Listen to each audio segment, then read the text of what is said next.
చాటున పిందెను చూస్తా, సోకు తీగలో పండును కోస్తా, నువ్వొస్తే కప్పిస్తా ముద్దుల ముంతమ్మో. ఉక్కపోతకి ఊపిరి పోస్తా, పక్క మేకకు పంట కట్టిస్తా, ముద్దిస్తే బుక్కిస్తా మధ్యల మోతయ్యో.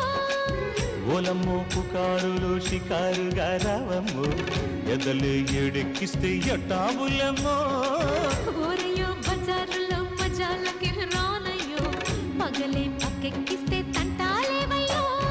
మిట్టిల మీదున్న మిస్సమ్మయ్య సంటే వడ్డీలతో పాటు ఒళ్ళోకి వస్తుంటే పొగ